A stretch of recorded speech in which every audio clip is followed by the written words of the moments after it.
ಎಷ್ಟೋ ಹಬ್ಬ ಆಚರಣೆಗಳನ್ನ ನಾವು ಕಾರಣ ಗೊತ್ತಿಲ್ಲದೆ ಆಚರಣೆ ಮಾಡ್ತೀವಿ. ಅದರಲ್ಲೂ ಈ ಸಂಕ್ರಾಂತಿ ವರ್ಷದ ಮೊದಲನೇ ಹಬ್ಬ. ಈ ಸಂಕ್ರಾಂತಿ ಒಂದೇ ಹಬ್ಬ, ಅನೇಕ ಹೆಸರುಗಳು, ಒಂದೇ ಸೂರ್ಯ, ಅನೇಕ ಸಂಪ್ರದಾಯಗಳು, ಅನೇಕ ಭಾಗದಲ್ಲಿ ಹಲವಾರು ಹೆಸರುಗಳಿಂದ ಆಚರಣೆ ಮಾಡ್ತಾರೆ. ಗುಜರಾತ್ ನಲ್ಲಿ ಆಕಾಶ ತುಂಬಾ ಗಾಳಿಪಟಗಳನ್ನ ಹಾರಾಡಿಸಿದ್ರೆ, ತಮಿಳುನಾಡಲ್ಲಿ ಸಿಹಿ ಪೊಂಗಲ್ ತಿಂದು ಸಂಭ್ರಮಿಸ್ತಾರೆ. ಅಸ್ಸಾಂನಲ್ಲಿ ಮಾಘಬಿಹು ಅಂತ ಆಚರಿಸಿದ್ರೆ, ನಮ್ ಕರ್ನಾಟಕದಲ್ಲಿ ಸುಗ್ಗಿ ಹಬ್ಬದ ಸಂಭ್ರಮ. ಹತ್ತಾರು ಭಾಷೆಗಳು, ನೂರಾರು ಸಂಸ್ಕೃತಿಗಳು, ಆದ್ರೆ ಹಬ್ಬ ಮಾತ್ರ ಒಂದೇ. ಸಂಕ್ರಾಂತಿ ವರ್ಷದ ಮೊದಲ ಬೆಳೆ, ರೈತರಿಗೆ ಆ ಸಂಭ್ರಮನೇ ಬೇರೆ. ಮಕರ ಸಂಕ್ರಾಂತಿಯನ್ನು ಭಾರತದಾದ್ಯಂತ ಆಚರಿಸಲಾಗ್ತದೆ, ಆದ್ರೆ ವಿಭಿನ್ನ ಹೆಸರುಗಳು ಮತ್ತು ಆಚರಣೆಗಳೊಂದಿಗೆ.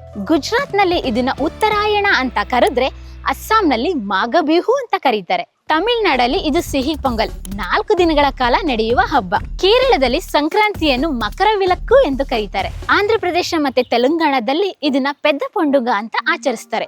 ಇದು ಆ ಭಾಗದ ರೈತರಿಗೆ ಬಹಳ ದೊಡ್ಡ ಹಬ್ಬ. ಅದೇ ನಮ್ ಕರ್ನಾಟಕದಲ್ಲಿ ಸಿಟಿಲಿ ಈ ಹಬ್ಬನ ಮಕ್ಕಳು ಗಾಳಿಪಟ ಹಾರಿಸೋದ್ರ ಮೂಲಕ ಆಚರಣೆ ಮಾಡಿದ್ರೆ, ದೊಡ್ಡವರು ಮನೆ ಮನೆಗೆ ಹೋಗಿ ಎಳ್ಳು ಬೆಲ್ಲನ ಹಂಚೋದ್ರ ಮೂಲಕ ಆಚರಣೆ ಮಾಡ್ತಾರೆ. ಆದ್ರೆ ನಮ್ಮ ಹಳ್ಳಿಗಳಲ್ಲಿ ರೈತರು ಬೆಳೆದ ಬೆಳೆಗಳು, ಪ್ರಕೃತಿ, ಮನೆಯಲ್ಲಿದ್ದಂತ ಜಾನುವಾರುಗಳಿಗೆ ಪೂಜೆ ಮಾಡೋದ್ರ ಮೂಲಕ ಈ ಹಬ್ಬನ ಬಹುದೊಡ್ಡ ಮಟ್ಟದಲ್ಲಿ ಸೆಲೆಬ್ರೇಷನ್ ಮಾಡ್ತಾರೆ. ಅದರಲ್ಲೂ ಕರ್ನಾಟಕದ ಮಲೆನಾಡು ಭಾಗದಲ್ಲಿ ಹೋರಿಗಳನ್ನ ಕಿಚಾಯಿಸೋದು ಅಂತ ಹೇಳಿದ್ರೆ ಬಹಳ ಫೇಮಸ್.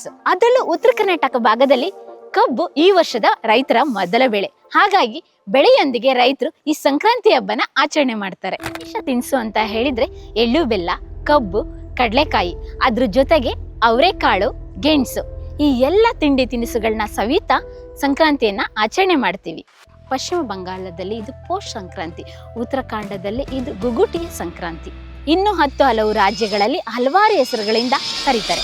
ಹಿಮಾಚಲ ಪ್ರದೇಶದಲ್ಲಿ ಕಿಚಡಿ ಸಂಕ್ರಾಂತಿ, ಪಂಜಾಬ್ ಮತ್ತೆ ಹರಿಯಾಣದಲ್ಲಿ ಲೋರಿಯಾ ಮತ್ತೆ ಮಾಗಿ, ಹೀಗೆ ಹಲವಾರು ರಾಜ್ಯಗಳಲ್ಲಿ ಬೇರೆ ಬೇರೆ ಹೆಸರುಗಳಿಂದ ಈ ಸಂಕ್ರಾಂತಿ ಹಬ್ಬನ ಆಚರಣೆ ಮಾಡ್ತಾರೆ. ಹೆಸರುಗಳು ಬೇರೆ, ಆಚರಣೆಗಳು ಬೇರೆ, ಆದ್ರೆ ಒಂದೇ ಭಾರತ. ವೈವಿಧ್ಯತೆಯಲ್ಲಿ ಏಕತೆ ನಮ್ಮ ಭಾರತ.